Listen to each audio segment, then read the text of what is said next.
Hello, నేను miss రావు. విడిపోయిన ఆంధ్రప్రదేశ్కి రెండోసారి ముఖ్యమంత్రిగా చంద్రబాబు నాయుడు ప్రమాణ స్వీకారం చేసి 30 రోజులు అవుతుంది. ఈ 30 రోజుల్లో ఆయన సాధించినటువంటి అంశాలు ఏంటి, ఆయన ప్రోగ్రెస్ రిపోర్ట్ ఏంటి అనే దాని మీద విశ్లేషించుకునేటువంటి ప్రయత్నం చేద్దాం. 30 డేస్ అయింది. ఉమ్మడి ఆంధ్రప్రదేశ్ అలాగే విడిపోయిన ఆంధ్రప్రదేశ్ రెండు కలిపితే కనుక 4వసారి ఆయన ముఖ్యమంత్రిగా ప్రమాణ స్వీకారం చేశారు జూన్ 12వ తారీఖున. అందుకే బాబు 4.0 అని చెప్పి మనం పిలుచుకుంటూ ఉన్నాం. సో చంద్రబాబు నాయుడు 4వసారి ముఖ్యమంత్రి అయ్యారు. అయితే విడిపోయిన ఆంధ్రప్రదేశ్కి ఈ 30 రోజుల్లో ఆయన సాధించినటువంటి అంశాలు ఏంటి అనే దాని మీద మనం విశ్లేషించుకుంటే ప్లస్ మైనస్లు కూడా మాట్లాడుకున్నాం. సో ప్లస్లు మనం ఫస్ట్ కనుక తీసుకుంటే అమరావతి రాజధానికి పూర్వ వైభవం వస్తుందని చెప్పి ఒక ఆశలు, అలాగే దానికి ఒక బ్రాండ్ క్రియేట్ చేయడంలో విజయం సాధించారు చంద్రబాబు నాయుడు. ఆయన ప్రమాణ స్వీకారం చేసినటువంటి మొదటి రోజు నుంచే ఆంధ్రప్రదేశ్ రాజధాని అమరావతిలో ప్రొక్లైనర్లు కనిపించాయి. అక్కడ ముళ్ల పదవులను తొలగించేటువంటి కార్యక్రమం ప్రారంభమైంది. అలాగే రోడ్లు వేసేటువంటి కార్యక్రమం కూడా స్టార్ట్ అయింది. మొత్తం మీద అమరావతి ప్రాజెక్ట్ అనే దానికి మళ్ళా పూర్వవైభవం తీసుకురావడంలో, ఆశలు కల్పించడంలో కానీ, హోప్స్ క్రియేట్ చేయడంలో కానీ చంద్రబాబు నాయుడు సక్సెస్ అయ్యారని చెప్పి మనం చెప్పొచ్చు. దాన్ని మొదటి ప్లస్ పాయింట్గా తీసుకోవచ్చు. ఇక అమరావతిలో కేంద్ర సంస్థలు కార్యాలయాల నిర్మాణానికి చర్యలు. వాస్తవంగా చంద్రబాబు నాయుడు 2014 నుంచి 2019 వరకు అధికారంలో ఉన్నప్పుడు కేంద్ర సంస్థలు అనేకం ఆంధ్రప్రదేశ్కి రావడానికి సిద్ధమయ్యాయి. అప్పటికి కొన్ని వచ్చాయి, ఇంకా రావాల్సినవి చాలా ఉన్నాయి. అవి రావాలంటే కనుక భూముల కేటాయింపు జరగాలి. కానీ జగన్మోహన్ రెడ్డి 2019 నుంచి 2024 ఎన్నికల ముందు వరకు ఉన్నారు. ఆయన ఆ భూముల కేటాయింపు విషయంలో అలక్ష్యం వహించారు. ఇప్పుడు చంద్రబాబు నాయుడు 4వసారి సీఎంగా ప్రమాణ స్వీకారం చేసిన తర్వాత రావాల్సినటువంటి కేంద్ర సంస్థలకు అవసరమైనటువంటి మౌలిక వనరులను కల్పిస్తున్నారు. అందుకే ఇప్పుడు కేంద్ర సంస్థలు చాలా వేగంగా అమరావతి వైపు వస్తూ ఉన్నాయి, ఆంధ్రప్రదేశ్ వైపు వస్తూ ఉన్నాయని చెప్పి చెప్పచ్చు. ఆ నిర్మాణాలకి పెండింగ్లో ఉన్నటువంటి కేంద్ర సంస్థల నిర్మాణాలను కూడా ఆయన చేపట్టారు. సో ఇది ఒక ప్లస్ పాయింట్ కింద చెప్పుకోవచ్చు. ఇక కేంద్ర నిధులతో అమరావతి ఔటర్ రింగ్ రోడ్ నిర్మాణానికి ఆమోదం. సో అమరావతికి సంబంధించినటువంటి టోటల్ స్ట్రక్చరే డిస్టర్బ్ అయింది 2019 నుంచి 2024 ఎన్నికల ముందు వరకు కూడా. దాన్ని మళ్ళీ రీస్ట్రక్చర్ చేయడానికి చంద్రబాబు నాయుడు ప్రయత్నం చేశారు. తొలి ప్రయత్నంలోనే ఆయన సక్సెస్ అయ్యారు. నరేంద్ర మోడీ దగ్గరికి వెళ్ళి కేంద్ర ప్రభుత్వం దగ్గర నుంచి రింగ్ రోడ్డుకి నిధులను రాబట్టగలిగారు. ఔటర్ రింగ్ రోడ్డు నిర్మాణానికి ఆమోదం చేయించగలిగారు. దానికి సంబంధించిన నిధులను రాబట్టడంలో కూడా సక్సెస్ అయ్యారు. అది మరొక ప్లస్ పాయింట్ కింద చెప్పుకోవచ్చు. ఇక అమరావతి రైల్వే ప్రాజెక్టులకు కేంద్రం గ్రీన్ సిగ్నల్ ఇచ్చేసింది. వాస్తవంగా అమరావతి ప్రాజెక్టు అనేది లేదు అనేటువంటి అభిప్రాయాన్ని జగన్మోహన్ రెడ్డి క్రియేట్ చేశారు. దాంతో బైఫర్కేషన్ చట్టంలో పొందుపరిచినటువంటి అంశాలు కూడా మొత్తం ఆగిపోయాయి. రైల్వే ప్రాజెక్టులు అమరావతికి రావాల్సినవి ఉన్నాయి చాలా, అవి కూడా ఆగిపోయాయి. కానీ ఇప్పుడు చంద్రబాబు నాయుడు మళ్ళీ అధికారంలో రావడంతో రైల్వే ప్రాజెక్టులన్నీ కూడా ఇప్పుడు రావడం జరిగింది ఆంధ్రప్రదేశ్కి. దానికి ఇవ్వడానికి కూడా గ్రీన్ సిగ్నల్ లభించింది. ఇక అనంతపురం మేదరమెట్ల రహదారి అమరావతి వరకు పొడిగించారు.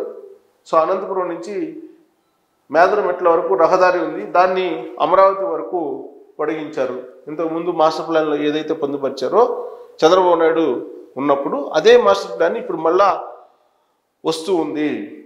రాష్ట్రానికి బీపీసీఎల్ రిఫైనరీ, ఇది అత్యద్భుతమైనటువంటి ప్లస్ పాయింట్గా చెప్పుకోవచ్చు. బీపీసీఎల్ రిఫైనరీ వస్తూ ఉంది అని అంటే కొన్ని వేల మందికి ఉపాధి వస్తుంది అనేటువంటి సంకేతం ప్రజల్లోకి వెళ్ళిపోయింది. బీపీసీఎల్ యాజమాన్యంతో ఆయన భేటీ అయ్యారు. బీపీసీఎల్ మచిలీపట్నంలో రాబోతూ ఉంది, శ్రీకాకుళంలో కూడా పరిశీలించమన్నారు. కానీ మచిలీపట్నంకే బీపీసీఎల్ వచ్చేటువంటి అవకాశం ఉంది, బీపీసీఎల్ రిఫైనరీ. అంతేకాదు బీపీసీఎల్ రిఫైనరీతో పాటు పెట్రోకెమికల్ కాంప్లెక్స్ని కూడా అక్కడ నిర్మించబోతున్నారు. దాంతో కొన్ని వేల మందికి ఉపాధి రాబోతుంది.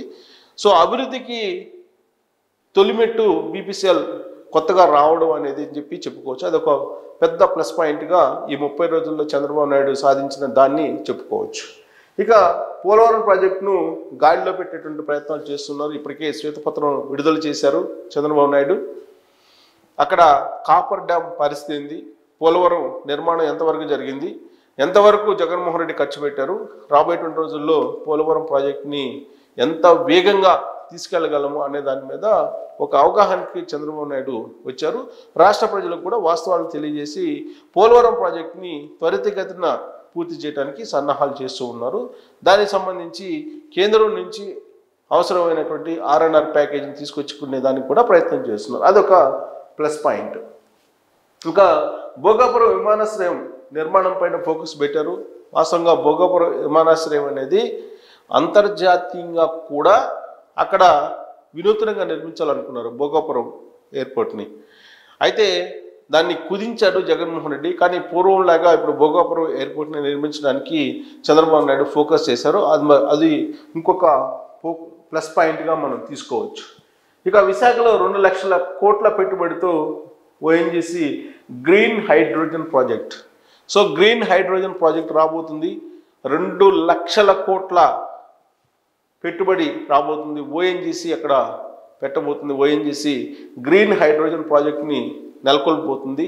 దాంతో కొన్ని వేల మందికి ఉపాధి లభించబోతుంది. ఇదొక ప్లస్ పాయింట్.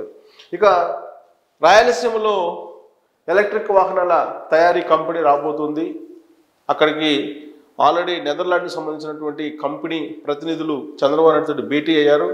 రాయలసీమ ప్రాంతంలో ఆయన సూచించారు వాళ్ళకి అక్కడ కంపెనీని పెట్టమని, పెట్టుబడులు అక్కడ పెట్టమని.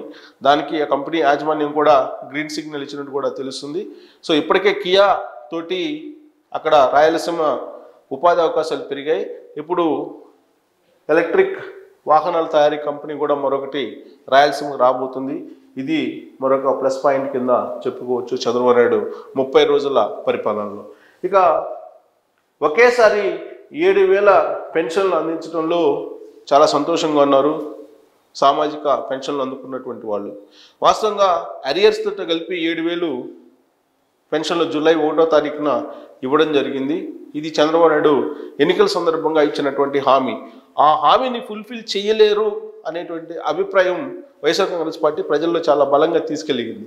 కానీ అది అబద్ధం అని చెప్పి నిరూపిస్తూ 7,000 రూపాయల పెన్షన్ నేరుగా సామాజిక పెన్షన్ల లబ్ధిదారులకు అందజేయడంలో చంద్రబాబు నాయుడు సక్సెస్ అయ్యారని చెప్పి చెప్పుకోవచ్చు. అది ఆయన పరిపాలనలో తొలి ప్లస్ పాయింట్గా మనం భావించడానికి అవకాశం ఉంది. ఇక డిఎస్సి ప్రకటన చేశారు. చాలా కాలం నుంచి డిఎస్సి పెండింగ్లో ఉంది. చంద్రబాబు నాయుడు అధికారంలో రాగానే డిఎస్సికి సంబంధించినటువంటి నోటిఫికేషన్ వెలువడింది. డిఎస్సి ప్రకటనతో విద్యార్థుల్లో, నిరుద్యోగుల్లో, ప్రత్యేకించి నిరుద్యోగుల్లో చాలా పాజిటివ్ రెస్పాన్స్ కనిపిస్తుంది. ఇక ఆయన 30 రోజుల పరిపాలనలో మైనస్ పాయింట్లు ఏంటి? జగన్ పాలనలో అక్రమాలపైన చర్యలకు 1 అడుగు ముందుకు 4 అడుగులకు వెనక్కి అన్నట్టుగా కొనసాగుతూ ఉంది. అది చంద్రబాబు నాయుడు తాత్సార ధోరణ, లేదంటే ప్రజల నుంచి వ్యతిరేకత వస్తుంది అనేటువంటి ఉద్దేశంతో ఆయన నాంచుతున్నారో తెలియదు. కానీ జగన్మోహన్ రెడ్డి 2019 నుంచి 2024 ఎన్నికల ముందు వరకు చేసినటువంటి అగత్యాల మీద, అవినీతి మీద, కుంభకోణాల మీద, దందాల మీద, కబ్జాల మీద చర్యలు తీసుకోవడంలో చంద్రబాబు నాయుడు ప్రజలు ఏదైతే ఎక్స్పెక్ట్ చేశారో ఆ స్థాయిలో చర్యలు చేపట్టడం లేదు అనేది ఆయన 30 రోజుల పరిపాలనలో ఉన్నటువంటి ఒక మైనస్ పాయింట్ కింద పరిగణించడానికి అవకాశం ఉంది. ఇక అధికారులు నియామకంలో చంద్రబాబు నాయుడు తడబడుతున్నారు అనేది కూడా వినిపిస్తుంది. సీఎంఓ ఆఫీసులో సెక్రటరీలుగా నియమించుకునేటువంటి ఐఏఎస్ల విషయంలో కూడా చంద్రబాబు నాయుడు తప్పటడుగు వేశారు అనేది సోషల్ మీడియాలో తెలుగుదేశం పార్టీ గ్రూపుల్లోని వైరల్ అవుతున్నటువంటి న్యూస్.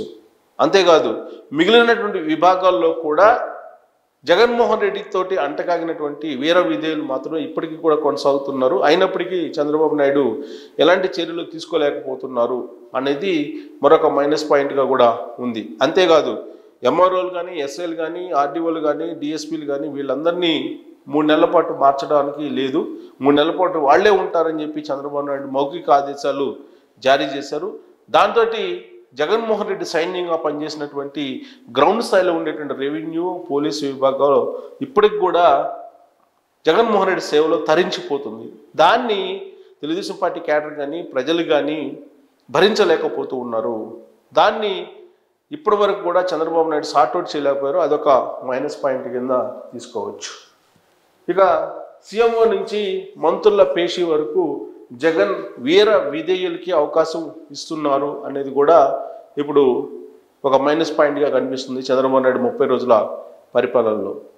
ఎన్ని చర్యలు తీసుకున్నప్పటికీ కూడా పవర్ బ్రోకర్స్గా ఉన్నటువంటి వాళ్ళు జగన్మోహన్ రెడ్డి వీర విధేయులు మంత్రుల ఛాంబర్లోకి జొరబడుతున్నారు, పిఎల్ రూపంలోనో ఓఎస్డి రూపంలోనో లేదా పిఎస్ రూపంలోనో అని చెప్పి ఒక అభిప్రాయం సచివాలయంలో ఉంది. సచివాలయ వర్గాల్లో ఇదే చర్చ జరుగుతుంది. ఆ విషయంలో చంద్రబాబు నాయుడు ఫెయిల్ అయ్యారు అనేది అదొక మైనస్ పాయింట్ కింద చెప్తూ ఉన్నారు. వాళ్ళు అరికట్టలేకపోతున్నారు అనేది చంద్రబాబు నాయుడు మీద ఉన్నటువంటి ఒక మైనస్ పాయింట్.